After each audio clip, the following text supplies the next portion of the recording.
নমস্কার বন্ধুরা, কেমন আছেন সবাই? আশা করছি সবাই খুব ভালো আছেন। আমিও অনেক ভালো আছি। আজকে চলে আসলাম আরও একটা নতুন ভিডিও নিয়ে। বাড়ির কাছাকাছি একটা পার্কে আজকে নিশানকে নিয়ে একটু ঘুরতে চলে আসলাম। অ্যাকচুয়ালি নিশান আর আমি শুধু না, ওর বাবাও আছে। আজকে অফিসে বেরোনোর সময় আমাকে বলেই বেরিয়েছিল, রেডি থাকবে, আমি যখন ফোন করব ছেলেকে নিয়ে বেরিয়ে আসবে। আজকে দুপুরে তাড়াতাড়ি লাঞ্চ কমপ্লিট করে নিয়ে যথারীতি রেডি হয়েছিলাম। ওর বাবার ফোন পাওয়া মাত্রই মা আর ছেলে দুজনে মিলে বেরিয়ে পড়লাম।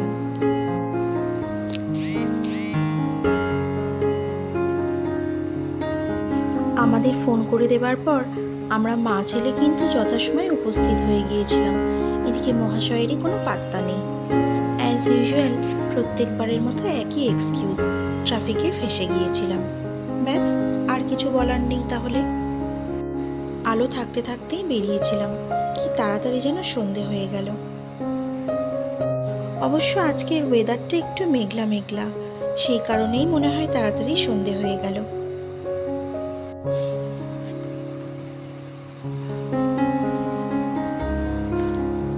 পুকুরের মাঝখানে কি সুন্দর ফোয়ারা করা আছে, আর তার সঙ্গে রং বেরঙের লাইট জ্বলছে, কি ভালো লাগছে দেখতে। মাঝখানে পুকুর আর চারপাশটা বসার জায়গা করা আছে। অনেকে ইভিনিং ওয়াকও করছেন। সকালেও পার্কটা খুলে দেওয়া হয়, অনেকে চলে আসে এখানে মর্নিং ওয়াক করতে। আলোর ফোয়ারা দেখতে দেখতে হঠাৎ করে আমার চোখ গিয়ে আটকে গেল একটা জায়গায়। দেখুন তো ভালো করে, আপনারাও দেখতে পাচ্ছেন কিনা যেটা আমি দেখতে পাচ্ছি। হ্যাঁ, ঠিকই দেখতে পাচ্ছেন।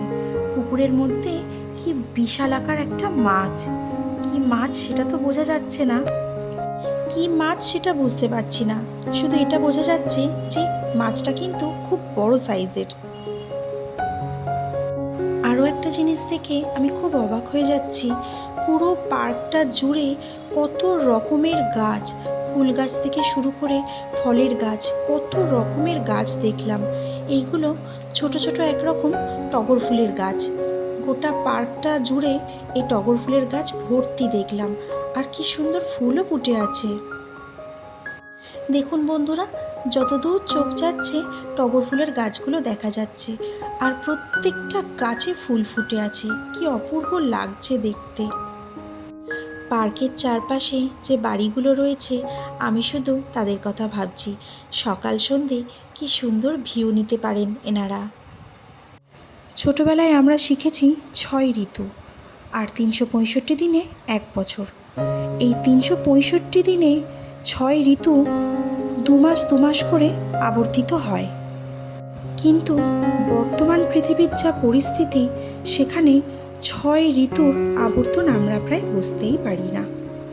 শুধুমাত্র 2টো ঋতুরই আসা যাওয়া আমরা অনুভব করতে পারি। এক হলো গরমকাল, 2 হলো শীতকাল। তাও আবার 10 মাস গরমকাল আর 2 মাস শীতকাল। কি বন্ধুরা, ঠিক বললাম তো? আর হ্যাঁ, এর মধ্যে আর একটা ঋতুর আসা যাওয়াও দেখতে পাই, সেটা হলো বর্ষাকাল। তপ্ত প্রখর গরমের থেকে মুক্তি দেওয়ার জন্যই আসতো বর্ষাকাল। কিন্তু এখন বর্ষাকাল আসা মানেই একটা গুমোট আর অস্বস্তিকর পরিবেশ। যাই হোক, যে কারণে এতগুলো কথা বলা, সেটা হলো প্রচণ্ড গরমে যখন প্রত্যেকটা মানুষ নাজেহাল হয়ে পড়ে, তখন এই পার্কের চারপাশে যে বাড়িগুলো রয়েছে, সেই বাড়ির মেম্বাররা নিজের বাড়ির ঝুল বারান্দায় বসে এত সুন্দর একটা মনোরম দৃশ্য অনুভব করা, আর উপরি পাওনা হলো একটা শীতল পরিবেশ। কারণ পুকুরের চারপাশে যে বাড়িগুলো থাকে, গরমের সময় তারা যথেষ্ট শীতলতা অনুভব করে, যেটা ফ্ল্যাট বাড়ি কিংবা ঘন ঘন যেসব বাড়িগুলো থাকে, সেই সব বাড়ির মানুষজনদের চিন্তারও অতীত। দেখুন বন্ধুরা, কত রকমের গাছ আছে এই পার্কটাতে। আম গাছ, বকুল গাছ, বট অশ্বত্থের গাছ, পেয়ারা গাছ, লিচু গাছও আছে দেখলাম।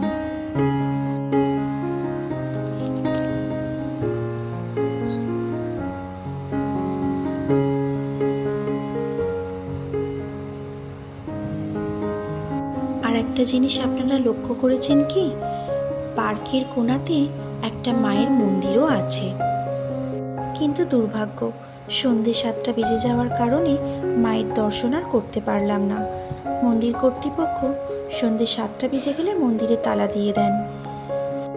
মা কালীর মন্দির, চিন্তা করতে পারছেন বন্ধুরা, কালী পুজোর সময় কেমন সাজায় পুরো পার্কটা।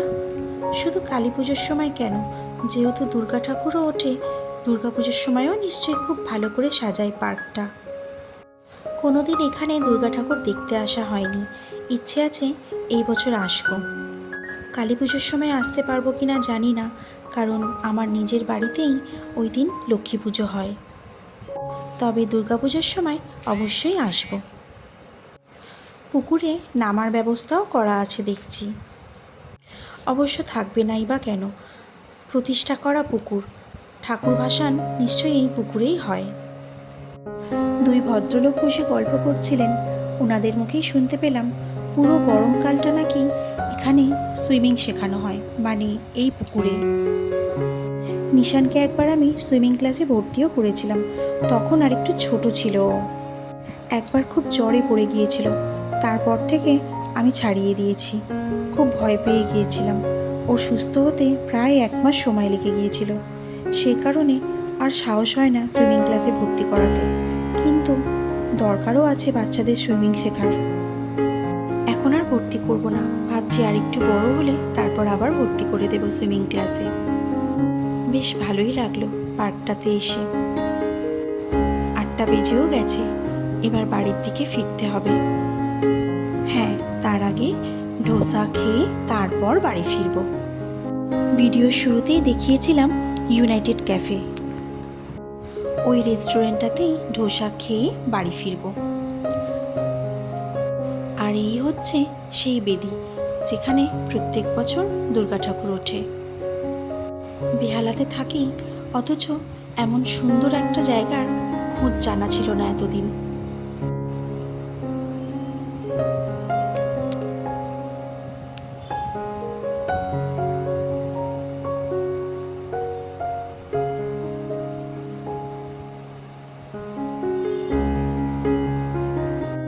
আমরা রেস্টুরেন্টে চলেও এসেছি আর খেতেও বসে পড়েছি। আজকের মতো ভিডিওটা এখানেই শেষ করছি। কেমন লাগলো ভিডিওটা কমেন্ট সেকশনে জানাতে ভুলবেন না কিন্তু।